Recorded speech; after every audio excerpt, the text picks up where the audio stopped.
Welcome, friends, to another edition of Economic Update, a weekly program devoted to the economic dimensions of our lives, our jobs, our incomes, our futures, our debts, those for our children, and those for the friends and neighbors around us. I'm your host, Richard Wolff.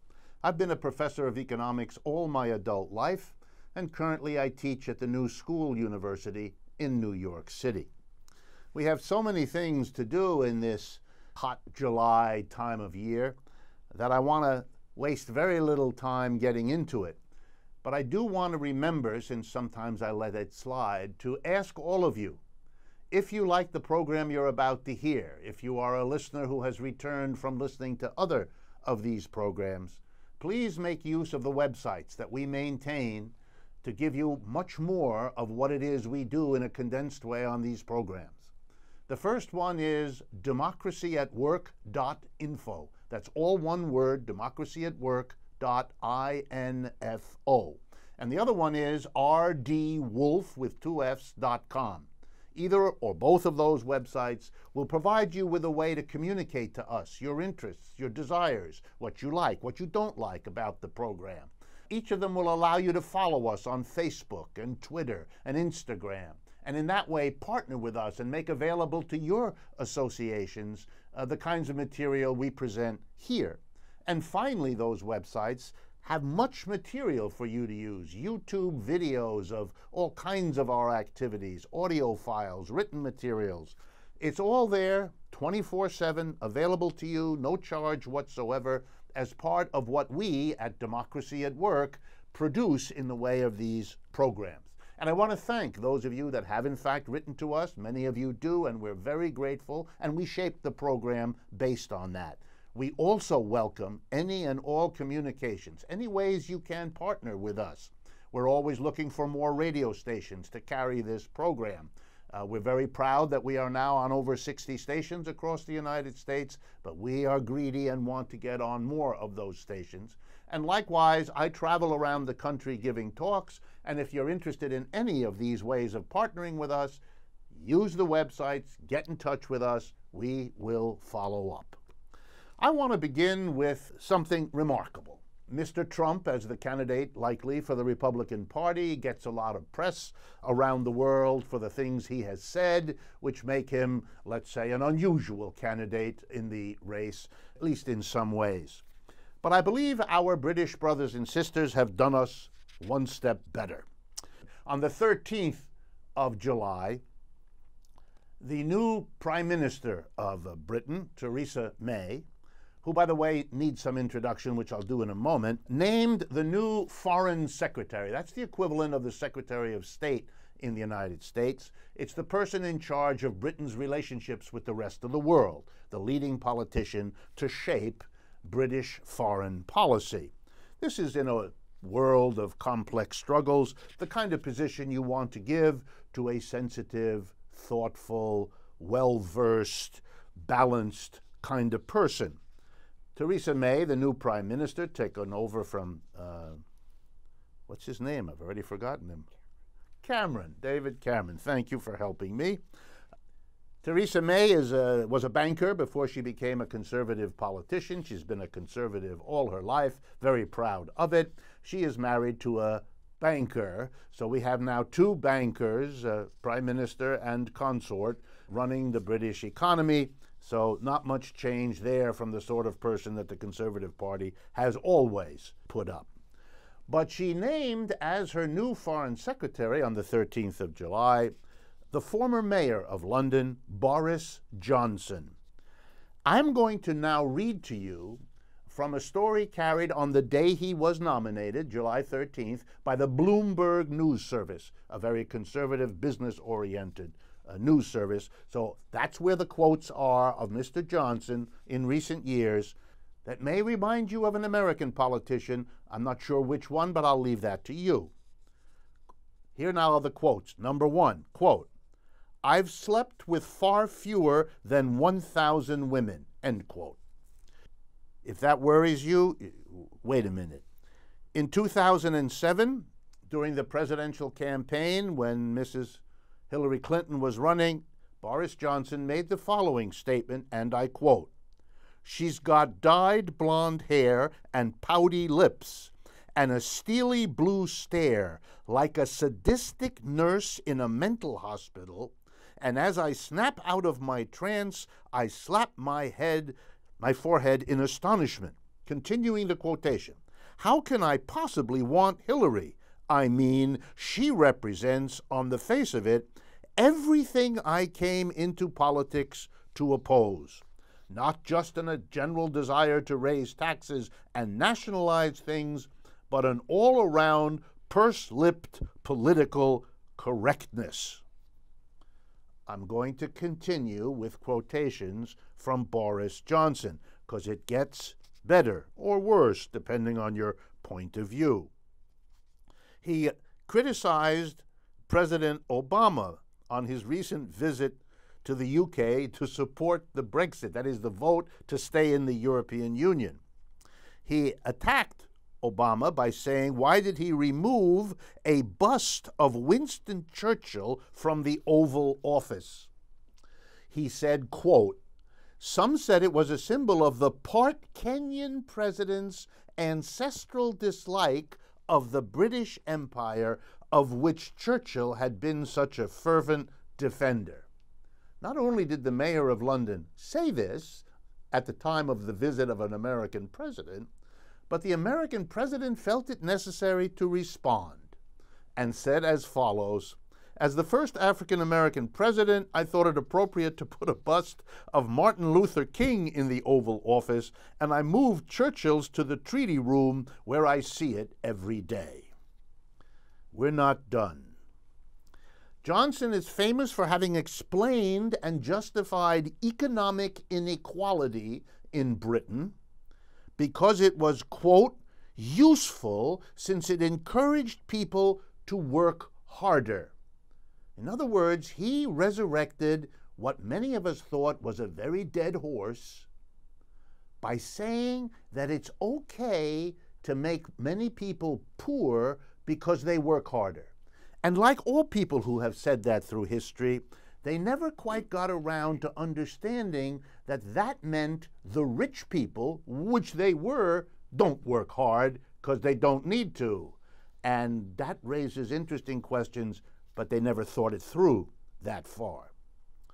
As mayor of London, who hosted the Olympics in 2012, he had this to say about the 2008 Olympics in Beijing, China. Quote, virtually every single one of our international sports were invented or codified by the British. And I say this respectfully to our Chinese hosts who have excelled so magnificently at ping pong. Ping pong was invented on the dining tables of England in the 19th century, and it was called whiff-waff.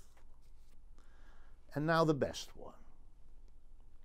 In a 2002 column published in the Daily Telegraph, Johnson mocked then Prime Minister Tony Blair's globe-trotting. In this case, writing just before the Prime Minister's trip to the Congo.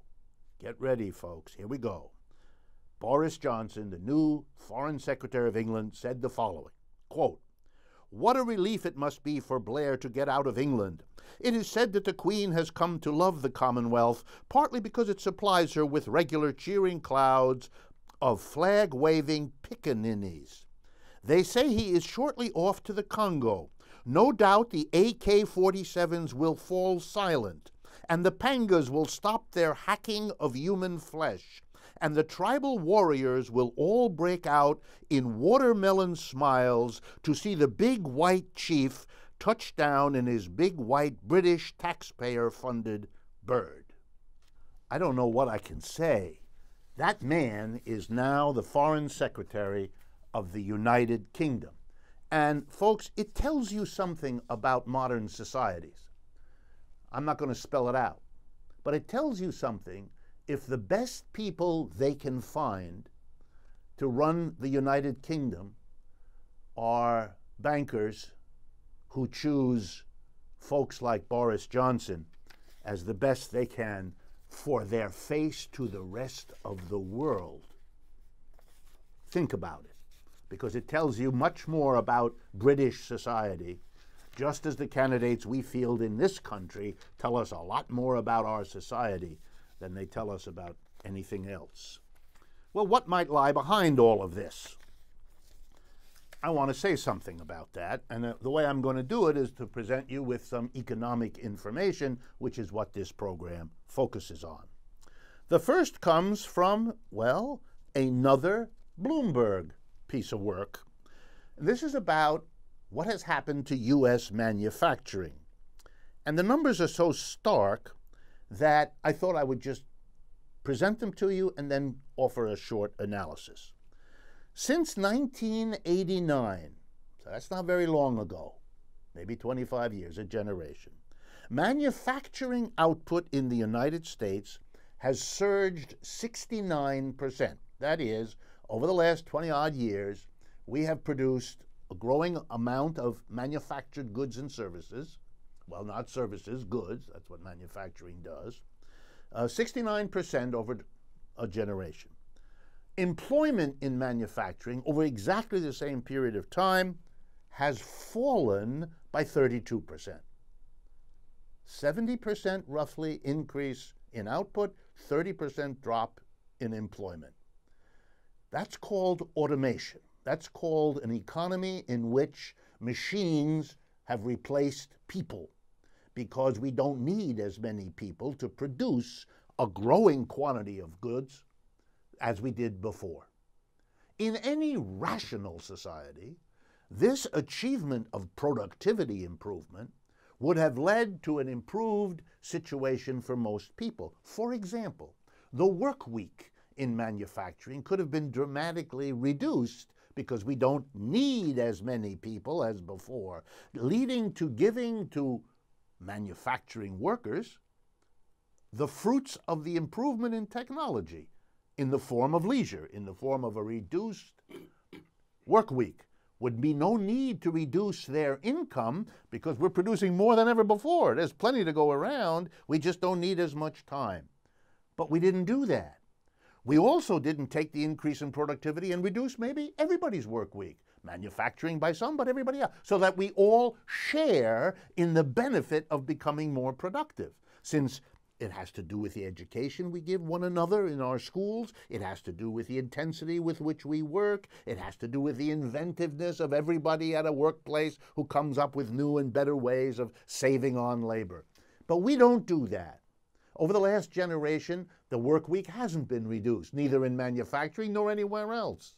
Not only that, the increase in wealth has gone entirely to the top 1 or 2% of our people. The benefit of this improvement in technology, achieved by everybody in the schoolrooms, in the workplaces of our country, the benefit of that increased productivity was taken by the few. And that's because profit and the maximization of profit is what governs what you do with improvements in technology. That's how capitalism works.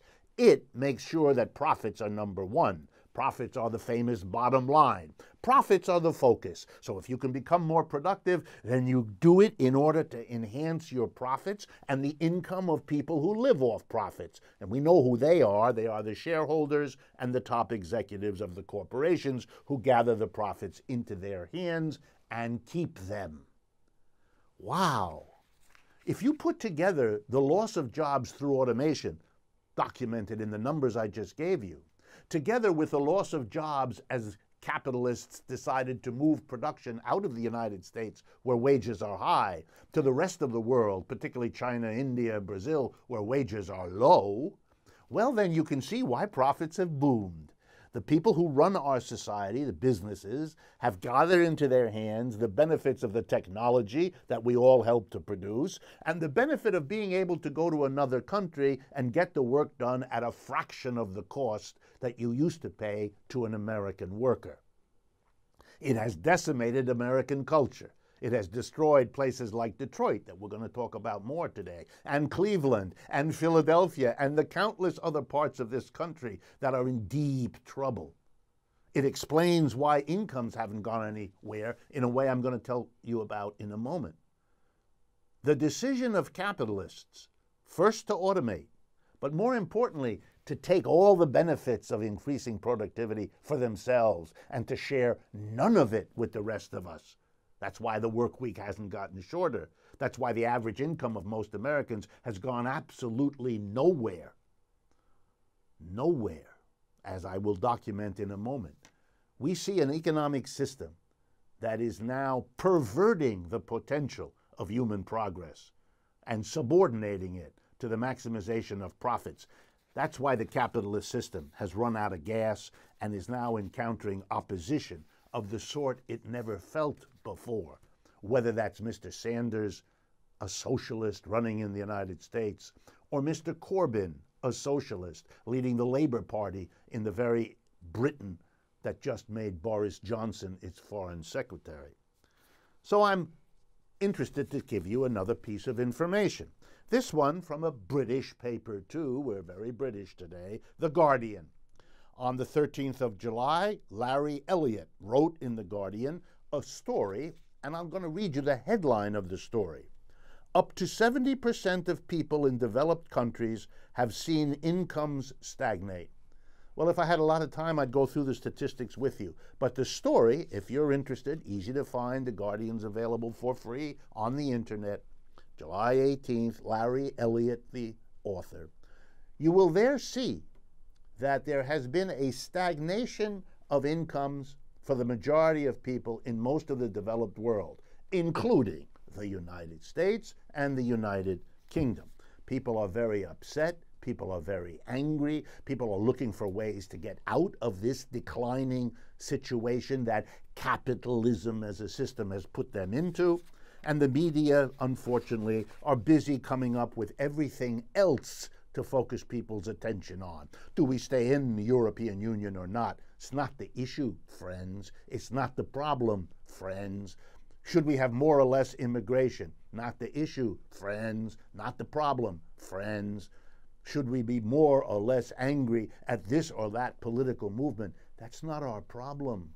Our problem is in a dysfunctional economic system whose priorities have been to go somewhere else and to replace people with machines and to keep all the benefits for a tiny part of the population. Half of the industries in the world now suffer from what is called excess capacity.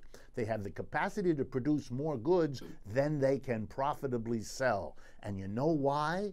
Because there are too many people have dropped out of the labor market, too many people are unemployed, and too many of the people who have a job have it at those low wages that the capitalists went to take advantage of. You put all that together and you don't have the people to sell stuff to, which is why you don't invest, and which is why we have such a long, slow, quote, recovery from the crash of 2008, which never seems to end. Karl Marx, in one of his better insights, pointed out that capitalism is a bizarre system. Every capitalist is constantly looking for ways to cut his or her labor costs, substitute machines for people, find cheaper workers for the ones you have now, save money, don't pay the workers. And that's how they make money and make profits, and that's what they're all driven to do by competition. Not understanding, and Marx here has a wonderful ironic sense of humor, not understanding that the very success of capitalists in reducing their labor costs deprives the market of the money it needs to be able to buy what those capitalists are producing. In other words, capitalism is an internally contradictory system that stumbles and bumbles over itself. That would be bad enough, but the stumbling and bumbling tends to be passed down the ladder, so that the people who are the poorest have to take the biggest hit. Everybody kicks down and sucks up in a capitalist system because that's how it works. And that produces bitterness, resentment, tension, and a whole lot of other problems that blow up to everyone's surprise who's not paying attention to the economic realities. Surprise when the British people vote to get out of the European Union. Surprise when police behave in the United States in a way for which there is no justification. Surprise when people begin to push back against the police, etc. Where's the surprise? Where's it coming from? Surprised at what? You stagnate people for an entire generation, no increase. You hammer at human beings with an endless barrage of advertising telling them that a successful person is one who lives in this neighborhood, who wears these kinds of clothes, who eats these meals, who goes to these restaurants, etc. You tell everybody, buy, it's a symbol, it's a sign of your success, and then at the same time you don't give them the wages with which to do that. That is cruel. That is a kind of torture of a population. The metaphor I like that someone once gave me is, that's like the kind of cruel owner of a pet dog or puppy who has the puppy jump up in the air in order to get a piece of food. But as the puppy jumps, they keep raising the food so the puppy never gets it. The puppy will eventually go mad from this. And what do you think happens to human beings if they're constantly told, this, you must give your child a college education? On what? On what? Later in this program, I'm going to tell you about some of the statistics of what particularly African American people in the United States earn. They are being treated like that proverbial puppy, being asked to live a certain style, give a certain something as a parent to your children, to your husband, to your wife, and not being given the wherewithal to do it. That is a torture of human beings, and it has all the effects that torture always has. Well, I don't want to leave you with just that news, and I don't want to appear to be overly critical of our British brothers and sisters. So let me comment on their equivalent here in the United States. In the New York Times of July 12th, one of the leading bankers in the United States, perhaps the leading banker in the United States, Mr. Jamie Dimon. He is the president of the J.P. Morgan Chase Bank. He wrote a column. I don't know whether he chose the title or whether the New York Times did, but whichever one it is, I want to read it to you. The title of his story, his op-ed that he wrote, carrying his name, Higher Wage Wisdom. So we are now going to get, I'm going to help you relate to the wisdom of one of the leading bankers in the world, Jamie Dimon. The first 4 paragraphs of this story are remarkable. Mr. Dimon has discovered that, hold your breath now, wages in America are too low. This has been debated by half the country for 30 years. Mr. Dimon just got it. And he's really exercised about it. He says, opening the 4th paragraph of his speech, quote, "A pay increase is the right thing to do." I'm not going to discuss how it came to be the right thing to do now, in 2016, but it wasn't the right thing to do for Mr. Dimon and his bank last year or the year before or 5 years ago or 10 years ago. Now it's the right thing to do. Ooh, this is exciting.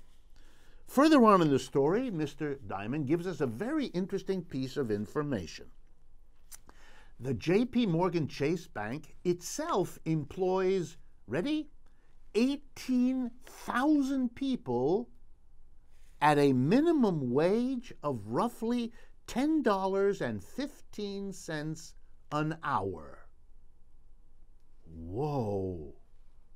If you earn that an hour, and if you work 40 hours a week, and if you work 52 weeks of the year, you qualify in the United States as a poor person. You are below the poverty line. 18,000 people in Mr. Dimon's bank are paid poverty wages. That's the truth. It's been the truth for many, many years. But Mr. Dimon is now going to do something about it. He's very excited. He is raising the wages of these 18,000 people up to $12, and in some cases as high as $16 an hour. Wow. Now, he wants to be careful and not do this too quickly, so this increase is going to be spread over 3 years. There's no need to rush these things. You know how poor people are. You give them a little extra money, they go kind of nutty on you. So he's being very responsible, as a leading banker would be expected to be, and he's not rushing into this. But these 18,000 people are now going to get $12, maybe even $13 an hour. So I decided, because I'm an economist and I'm trained to do this, I decided to say, let's see how that compares, what he's going to be doing for these 18,000, with what Mr. Dimon himself gets. That is, he's a paid employee of the bank, just like the clerks are at the bottom, but he's paid more, and he actually gets to participate in deciding how much he's paid, which is a nice arrangement if you can work it. So how did he do? Well, I found from the bank's own records, 2015, the last full year, Jamie Dimon took home, ready, $27 million. So I did the calculation. I assumed he works 40 hours a week. Between you and me, I doubt it, but let's say he does. And I assumed he worked all 52 weeks of the year. I know that's not true, but I'm going to make the best case I can for him. So if you work 52 weeks, and you work 40 hours a week, and you make $27 million, here's what it comes to per hour. You ready? $12,975 per hour Mr. Dimon makes. You know what that means, folks? It means that in 2 hours last year, Mr. Dimon made more money than 18,000 of his workers made in the entire year. Mr. Dimon, you say it's not fair that some people get paid less. Do you think this is fair? Do you really want to start talking about fair, Mr. Dimon? In his way in economics, Mr. Dimon offers us the same stunning leadership that we can expect from Boris Johnson as the new Foreign Secretary of the United Kingdom. We've come to the end of the first half of this program. I hope you have found it as interesting and maybe even enjoyable. I tried to weave some humor, even if it's the kind of humor you do in order to avoid from crying about these things. We will be back very shortly, and I think you will find the interview in the second half very well worth your time. We'll be right back. Welcome back to the second half of Economic Update for July 2016. I have with me a guest today, one I think that will enable us to have an extraordinarily important and interesting conversation. His name is Rob Robinson, and before I introduce him, let me welcome Rob to the program. Thank you. Rob Robinson is the co-founder and member of the leadership committee of the Take Back the Land movement. He's a staff volunteer at the National Economic and Social Rights Initiative, widely known as NESRI. After losing his job in 2001, he spent 2 years homeless on the streets of Miami and 10 months in a New York City shelter. He eventually overcame homelessness and has been in the housing movement based in New York City since 2007. In the fall of 2009, Rob was chosen to be the New York City chairperson for the first ever official mission to the U.S. of a United Nations Special Rapporteur on the right to adequate housing. He has been active, and that's how I met him, both in the housing movement in the New York City and national and international arenas, and in a number of other movements, including the Landless Peoples Movement, the International Alliance of Inhabitants, and the movement of people affected by dams. He is also a member of the board of the Left Forum. In short, he's become a very important leading activist in this country, and that makes me think of him as a particularly appropriate person because of his involvement in issues of poverty, in issues of landlessness, in issues of that part of the society about which we here in the United States have a hard time getting our hands around what is happening. So let me jump right in, Rob, and begin with dealing with a topic that's on everybody's mind. What do you think are the major causes for the extraordinary shooting violence of police against African Americans here in the United States. Where does that come from? What is that about? How do you see it? I think it's 400 years of history, Rick, to begin with. From the time that black people were brought over here from Africa and enslaved, they were thought of as less than a human being, right? And that is perpetuated through the years, and it's manifested itself in many ways through poverty, keeping folks impoverished, as you talked about earlier on the show. Folks are constantly given low-wage jobs in a certain area, right? Manufacturing has left this country. A lot of the folks worked in manufacturing. Detroit is the greatest example. You can go through Rochester, New York. You can go through Baltimore, Pittsburgh. These were heavy manufacturing areas once upon a time, and it provided jobs for folks, right? Unions come along, and those jobs became pretty good jobs at one point. Folks were able to make a living wage out of the jobs. I'm not going to say you would get wealthy. The message was if you worked hard and you did all the right things, you're going to become wealthy, right? I would argue that, that's not true, but we bought into the narrative. So people started to work hard, and they bought into that narrative. And all of a sudden, those jobs started to go away through automation, right? You think about the automobile industry. I was recently in Detroit, and a former automobile industry worker told me how they were laid off at one time. They were used to getting laid off at certain times during the year. So, okay, this is another layoff, production, we overproduce and they got to sell some cars. But this time the layoff lasted longer and longer. And they noticed that a lot of activity was happening in northern Michigan rather than the south where they lived. So they all took a trip to go up there to see why those folks were working. They peeked in the window and they saw a robot. And they saw a robot doing the jobs that most of them had done before. Right. And then they started to get it. So, that automation started to erode away. People became impoverished. Services started to be pulled from these particular cities. Democracy was pulled in places like Detroit and Flint. So it's manifested itself over the years and perpetuated itself. But make no mistake, poverty is at the root cause of this, right? People being impoverished, not having access to a decent wage job, shipping these jobs outside of the U.S. It's a big problem in this country, and then I think that leads itself to unrest, right? People can only be left in this position for so long before they start to fight back. And that fight takes on many different looks. In some communities, it takes on violence, right? Pushing back against systems, breaking in stores. When you had the riots in the 60s, it was getting back at those retailers, right? Pulling the gates away from the windows. We saw that for years. That's anger coming out of people from years of repression and oppression. Well, let me illustrate it. My job is to be an economist. Sure. And I came across, just in preparation for today, a recent study by the Economic Policy Institute in Washington, which does a lot of work. And this was a study of demographics. It starts with the notion that the population in the United States will be 50% or more black and brown people soon. And so it's looking at the position of black and brown people now, and then with a particular focus on African Americans.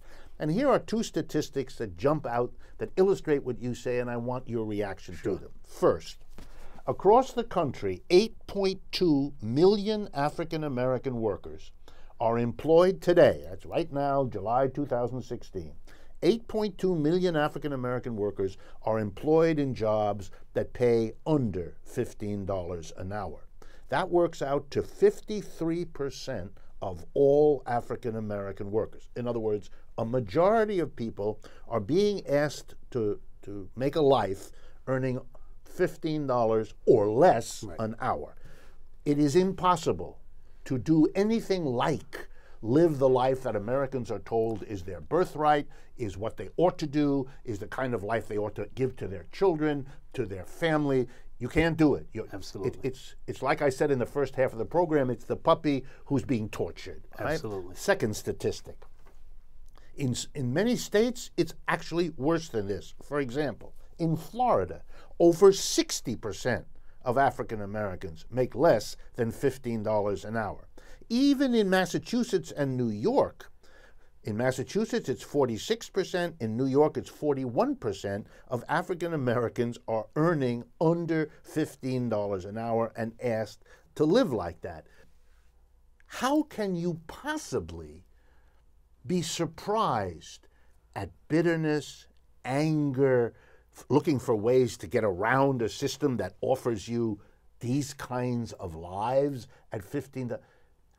How do you account for a country that does this to a population and then is constantly surprised that the population is unhappy and dissatisfied with the situation? Well, shame on them for being surprised, because they are the oppressor. But I think the economic system that we live under, capitalism, as it continues, that is the way it is effective. It is only looking at the top 1%, the top 2%. Certain groups benefit from this. And, you know, I think it's partially some of our fault also that we bought into this narrative. Right? When you say our, who's we? I think African Americans, but I think people in general in the U.S. And sometimes it's outside of African Americans, right? There are poor white folks, impoverished white folks, but there's a narrative in this country that says home ownership is the way to wealth. You buy a home. How can you possibly afford to buy a home on those wages? Yeah. Right, you can't do it. But we're like the hamster on the wheel. We keep trying and we keep trying because we suck it up. So eventually we're going to come to a realization that this is not working.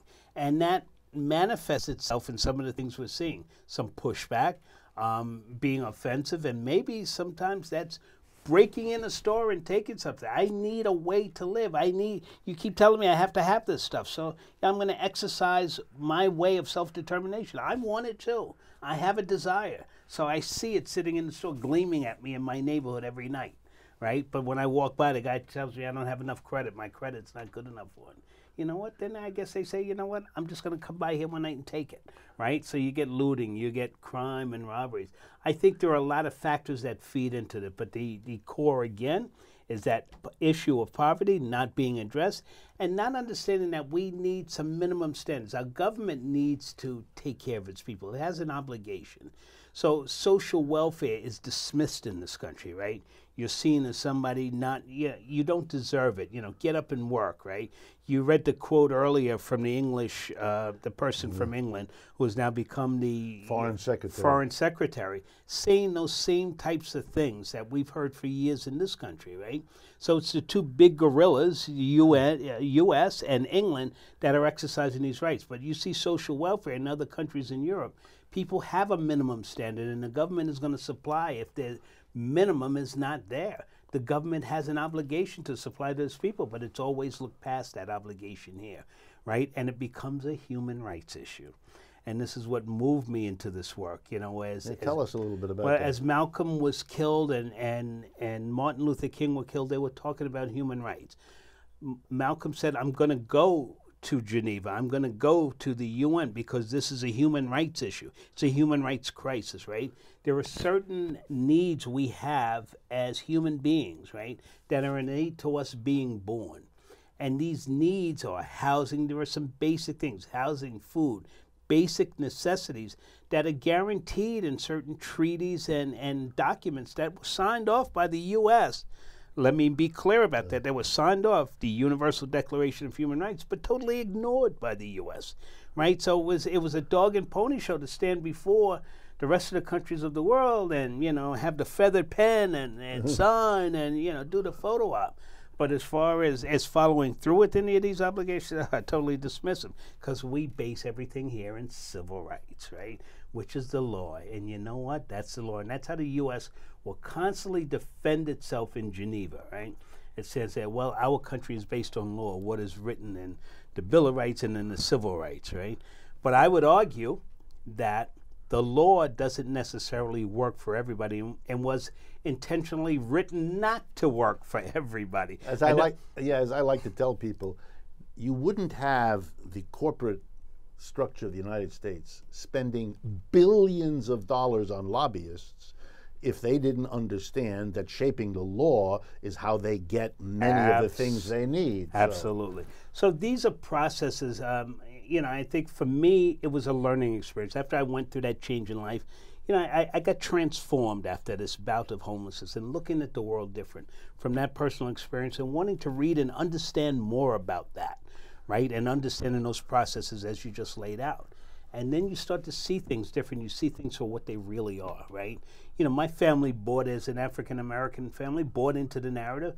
My dad picked us up out of Brooklyn, moved us in the 60s to Long Island, and thought he was doing a great thing. worked his ass off, you know, trying to pay off a mortgage, probably got a predatory loan. I didn't see him a lot as a kid. I understand that now. I can't go back to him and say, listen, you made a mistake, that they jerked you. But I get it, right? And I use that history to drive me forward and say, we can't go down that path again. And, you know, hopefully we're educating ourselves as people, but I think some of us are, but I also think some of us have just, you know, taken it to ourselves to say, I'm going to fight back. And that manifests itself a lot of different ways. This violence, you know, when you're walking down the street as an African American and a cop walks up to you for no reason and asks you what you're doing here, what do you want? Let me see what's in your pocket. You know, put your hands against the wall. You know, putting a gun to your head, that brings out some tension out of folks. That's done to you repeatedly. We had the young man who was shot in Minnesota. We found out he was stopped 52 times prior to that. What is it you're trying to get out of me? So eventually, folks are going to push back. Hence, you have what happened in Dallas, where a guy who was trained by this country with all that military artillery, right, got up on a rooftop and said, you know what, I'm going to shoot it back at you, you know? Yeah, you know, for me, it's always there's two things that are sparked by what you say. The military is there in order to serve the United States' needs by using violence against other people. And the military culture always has to justify violence as a way of solving the problem, because that's what they're in the business of doing, violence. It is then hardly surprising that a young man who goes through the training to see violence as a way to solve a problem, to then decide in his own private mind that he's going to use some violence to solve a problem he perceives. You know, these are really chickens coming home to roost in the classic meaning of this thing. Absolutely. I turn around and I take those processes that you taught me and use them against you. It's startling. Whether we wake up behind that and learn something from this and change going forward, I can't say I'm so optimistic, right? Because I think as the police shootings continue, Rick, we don't see anybody being prosecuted. And that's a big problem, right? So all of a sudden police think because they have a gun that they're protected by those civil laws, right? And, you know, the government is going to protect them, the people are going to protect them. And it seems to be playing out that way, right? All of a sudden you can't get a grand jury to find any of these guys guilty of a crime.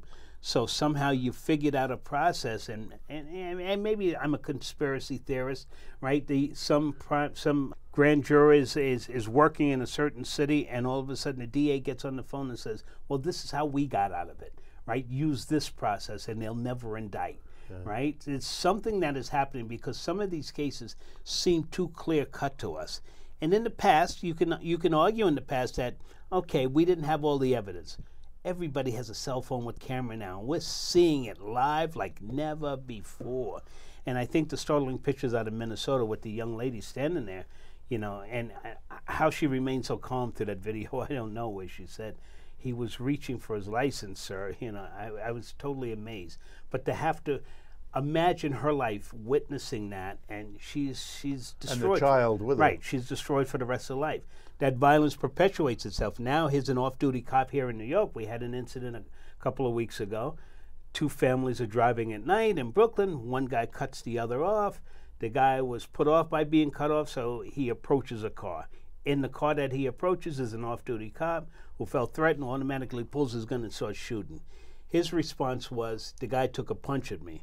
Well, the video is showing otherwise, right? And, you know, there's something about having that gun strapped to you that just gives you all of a sudden this courage and this permission to do things. So, and you can see also the governor of North Carolina this week signed a bill to deny people access to the cell phone videos made by the cameras that the police are now required to have on them. But they used to be publicly available to see what the truth was. Now the state of North Carolina, and there are other states that are following suit, are going to deny. The whole point of those cameras was to have evidence. To deny that to people is a sign that something here is seriously wrong. And we have to understand that the body cameras are not the issue. right? Because they're going to find a way to say you can't have that evidence. The evidence is clear, right? But you can't have it, right? So that's not going to work. The cop is going to dislodge the wire. Something is going to happen. Why can't the community control police? Why can't we control the police? You know, I love the story when Syriza first took office and he said, remove the gun. One of the first things he said was, remove the guns from the police. Our lives look a lot different, right? And I think we really have to think of alternatives. Can a community police itself, or at least have a community review board that is made up of members of the community, not chosen by an elected official, somebody appointed, chosen, and they make the decisions? I think our lives would look a lot different going forward, and particularly those of people of color, because those are the ones adversely affected. I do think, though, and I want to be clear about this, I think that a cop with a gun needs to have a checkup. There's a slang term, a checkup from the neck up every 6 months, right? I think there are psychological issues to doing that job, no doubt, right? You go out on the street, but then what are you thinking? Have you built up a lot of angst and a lot inside of you that all of a sudden you let out on one individual? If you're coming in for a checkup every now and then I see some trends. You know, I can start to read, you know, some of the output and see where you're going, how you're thinking. I just think we have to figure out a different process than the one we're living now, because this is a powder keg. And if you think it's bad now, if Trump gets in the office with his rhetoric, I think we're going to explode in this country. I really do, because the minute he starts saying black and brown people have to go, we're going to build a fence, we're going to build a wall, I think all hell is going to break loose. Let me turn, since I'm an economist. Sure. It's clear to me, and please disagree if you feel that way, that we're in an economic system that is not working for the majority of people, white, black, brown, all, the majority of all of us. And there's a kind of desperation setting in of, you know, everybody trying to figure out how to survive in a sinking ship. And we are experiencing the signs of this decline blowing up around us. Right. I don't see any of the candidates or any of even the most responsive people looking at Dallas or Minnesota or New York or any of the cases coming up with an understanding that the obvious, to me as an economist, the obvious, to give people a decent job that's secure, that has benefits, that allows them to have a decent life, would give them a focus for their activity, for their energies, other than saving themselves and worrying that the next person is a threat to them because they'll have something different. Why is it so ingrained in the United States, evidently, that you can talk about almost anything having to do with these questions, but to change the economic system in order to address the problem seems unthinkable? It's a little bit like your point earlier. If you believe in human rights, isn't one of the human rights to have a decent job, to have a decent income that allows you to have a family and raise it, et cetera, et cetera? How did it come that we talk about human rights all the time, like you said, signing the documents, photo ops, but when it comes to making it real in the economic foundation of our lives, suddenly we're out to lunch. We can't discuss it. A human right stops at the workplace. Absolutely. How did that happen? It's hard to say how it happened, Rick. I think, honestly, we pushed ourselves in a direction to sign a lot of those documents, or we were shamed into signing a lot of them. We didn't necessarily believe in them as a country, right? Although Eleanor Roosevelt had a lot to do with the founding U.S. being one of the founding members of the UN. Right. When all was said and done, there wasn't real intentions about moving forward with human rights, right? There wasn't, again, this country was built on civil rights, civil law, and a Bill of Rights, and that's the doctrines that they want to go by. The economics play into it. It is, from the time it was founded and wealthy people came over here on the Mayflower and the Blue Bloods continued their life, that's the core element that are governing this country. We have to find something other than the two-party system. I totally agree with you that, I name Trump and I'll say Hillary I don't think is the answer either. I know it's not the answer, right? And we have to go beyond that two-party system. We have to start to form governments from the ground up, right? And maybe a multi-party system, candidates from multi-parties will help change that. I think Bernie would have moved us in the right direction. He wasn't all the way there either, but would have put us in a much better place had he gotten to be president, right? Here's somebody standing up on a platform talking about socialism and thinking different, and communism all of a sudden isn't such a bad term, right? I think somehow we have to come together and realize that we need to change that system. That takes a lot of work. I'm not myself enamored with electoral politics. I think it stinks. It's a cesspool. But we have to change it. I can stand back and criticize it all I want. But it is people like us and people that are directly affected that have to rise up and say, I want to make change. And whether that comes from revolution or we start at the local level and start to make the change and elect candidates who are going to look at us and look at our society and say, we want to change this. This no longer works for us and we want to move in that direction. I think that's where we have to move to. But that's a lot of political education, a lot of people come into an agreement, right? Not an easy task, not an easy task at all. I don't want to present to our listeners who don't want it and don't deserve it any prettified or polished or jazzed up notion. So I'm going to ask you a hard question, but I want your honest opinion. What do you think is going to happen here in the United States over the next 2 or 3 years? How is this crisis of 2016, the police shootings, the now shooting back, the proliferation, I mean, it seems like every week we have another explosive example, on and on. How is this, in a time of economic trouble, in a time of political extremes of beginning to become clear and millions of supporters, what do you think is going to happen? How do you, unvarnished, unprettified, what do you really think is going to happen? My belief is we're going to regress to a time that looks like the late 60s. People in the streets, rioting. But I think it's going to take a different level because the police are going to come back with military equipment, and then it's all-out war, right? Then it's people doing anything they can to defend themselves. And, I hate to say it like that, Rick, but I think people can only take so much, right? We saw in Dallas that this young man said, you know what, I'm sick of the police shooting black people. He got up on the rooftop and he's picking them off, right? We saw in Brooklyn 2 years ago, a guy came up out of Baltimore, found 2 cops sitting in a car and just put bullets in them, right? People are fed up.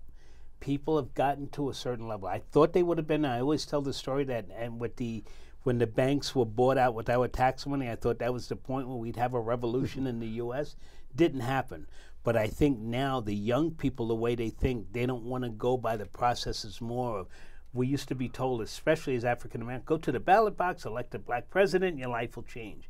Well, I think some things have gotten worse during, the black presidency. I'm not going to put it all on him. Yeah. There are other characters involved in that don't give him the kind of support that he needs. But people have had enough. They've had enough, and I think they're going to take it to the streets. I really do. The Black Lives Matters young folks, they're not going back to do it the old way. They don't want to listen to the elders. They're saying, we're doing it this way. We're going to the streets, right? And we're going to be disruptive, and I think that's just going to heighten up until, we get a powder keg and it just explodes, And what would you, if you were in a position to advise any political leader what he or she should do, given what you've just said, what would you offer? What would you suggest? I think the biggest thing right now is we need a new deal. It sounds kind of corny, but I think this country is suffering in a lot of ways. It's suffering from a lack of jobs. It's a lack of good, healthy jobs. It's suffering from infrastructure problems. We have water. People are being fed poison water. So we need to rebuild a lot of this infrastructure. That provides jobs. Our highway system is turning to crap, right? So we need a new deal. Housing, where is that social safety net public housing used to be? Public housing has gone in the reverse. They've taken it down. So I think as a leader, that's from a high level. I think there are different things that can happen at the local level, but it has to feed up to that. I think, anybody who gets in that office really has to think, how can I bring this country back as a whole?